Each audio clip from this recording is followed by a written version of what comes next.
네, 더불어민주당이 내란 전담 재판부 도입의 필요성을 거듭 주장했습니다. 이틀째 장외로 나간 국민의힘은 검찰의 대장동 항소 포기 사태를 거론을 하면서 정부 여당을 비판했습니다. 이재동 기자입니다. 더불어민주당 전현희 최고위원은 기자간담회를 열고 내란 전담 재판부를 반드시 도입해야 한다고 강조했습니다.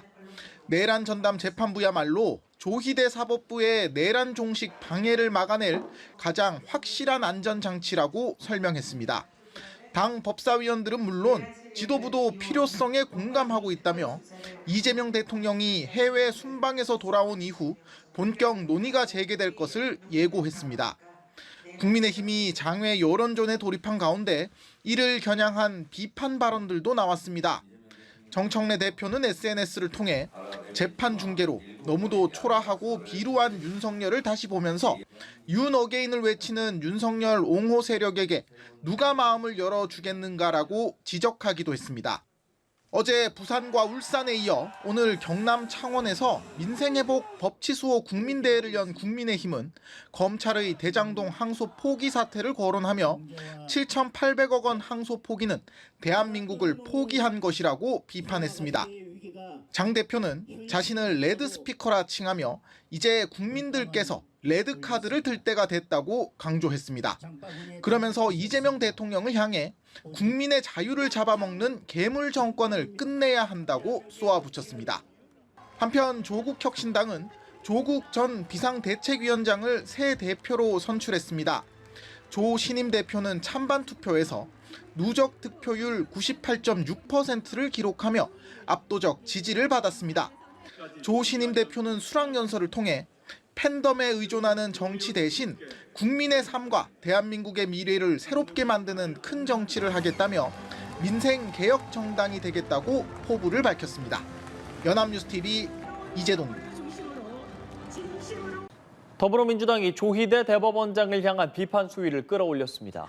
내란 사건 재판이 지연되고 있다는 불만이 커지는 가운데 당내에서는 내란 전담 재판부를 도입해야 한다는 주장도 다시 제기되고 있습니다. 문승욱 기자입니다. 더불어민주당은 조희대 대법원장이 법원 노조가 실시한 전국 법원장 평가에서 최하위를 기록했다며 조 대법원장의 리더십에 대한 엄중한 경고가 내려진 거라고 지적했습니다. 최근 사법부가 보여온 해이한 판단과 납득하기 어려운 재판 운영으로 국민의 우려가 커지고 있습니다.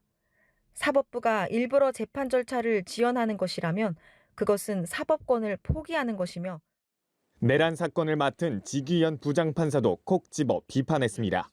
증거가 충분한데도 재판이 좀처럼 속도를 내지 못하고 있다는 겁니다. 정청래 대표도 지난 20일 내란 재판에 출석한 윤석열 전 대통령의 모습이 담긴 영상을 공유하며 메시지를 냈습니다.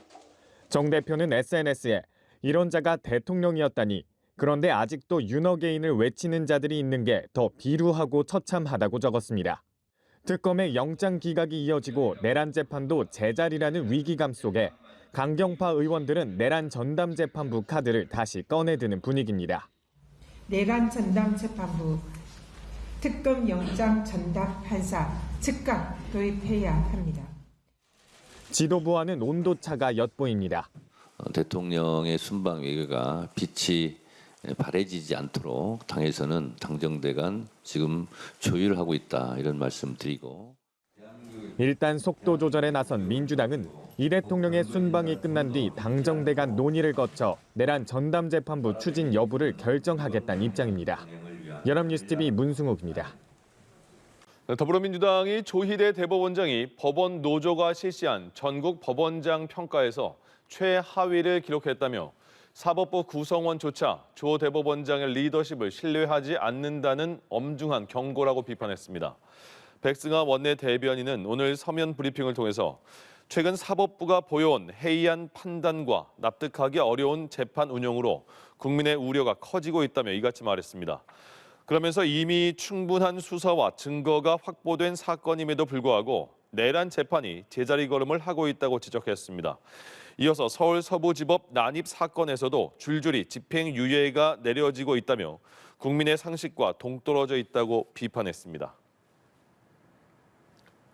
국정감사 첫날 최대 격전제는 국회 법제사법위원회 대법원 국감이었습니다. 조희대 대법원장을 앉혀두고 여당은 대선 개입 의혹을 집중 추궁한 반면 야당은 이재명 대통령 사건 재판을 내세워 반격했는데요. 심해에 복귀한 조 대법원장의 개입 의혹을 부인했지만 국감은 마지막까지 여야의 고성으로 얼룩졌습니다. 윤솔 기자입니다. 대선 개입 의혹과 관련해 조희대 대법원장을 일반 증인으로 부른 대법원 국정감사. 추미애 법사위원장은 조 대법원장이 관례대로 기관장으로서 인사말만 한 뒤 국감장을 떠나는 걸 허락하지 않았습니다. 대법원장님 또한 헌법상 대한민국의 공직자이며 대법원은 명백히 국정감사의 기관입니다. 추 위원장이 이석할 틈을 주지 않은 채 조 대법원장에 대한 국감 질의를 이어가자 국민의힘은 헌법 파괴라며 강하게 항의했습니다. 위원장님의 논리대로 한다라면 저는 대통령도 상임위 국감에 나와야 되고 국무총리도 나와야 되고 국회의장도 민주당은 대법원이 이 대통령 사건 파기환송 판결을 이례적으로 빠르게 내렸다며 당시 윤석열 전 대통령이나 한덕수 전 국무총리를 만난 적이 있냐고 따져 물었지만 조 대법원장은 침묵으로 일관했습니다. 양평 공무원을 추모하기 위해 상복을 입고 온 국민의힘 법사위원들은 민주당을 향해 이 대통령 변호인인 줄 알았다고 반격하면서 대법원이 파기환송이 아니라 직접 판결하는 파기자판을 했어야 한다는 주장도 폈습니다. 약 90분가량 입을 꾹 다문 채 여야의 공방을 지켜본 조 대법원장은 정회가 선포되자 국감장을 떠났습니다. 자정이 다 된 시각 마무리 발언을 위해 돌아온 조 대법원장은 여권에서 제기한 한덕수 회동설을 적극 부인했습니다. 일부 위원님들의 서면 질의에 언급된 사람들과 일절 사적인 만남을 가지거나 해당 사건에 대한 대화나 언급을 한 사실이 없었다는 점을 다시 한번 분명하게 말씀드립니다. 조 대법원장은 파기환송 결정에 대해 불신이 있어 안타깝다며 대선 개입 의혹을 거듭 부인했지만 추미애 위원장은 대선 개입을 감추기 위해 사법부를 이용한 게 밝혀진 거나 마찬가지라고 반박했습니다. 또 민주당 박지원 의원이 조 대법원장에게 사퇴 의사를 묻자 야당에서 고성과 거친 발언으로 항의하는 등 마지막까지 격한 충돌이 벌어졌습니다. 연합뉴스TV 윤솔입니다.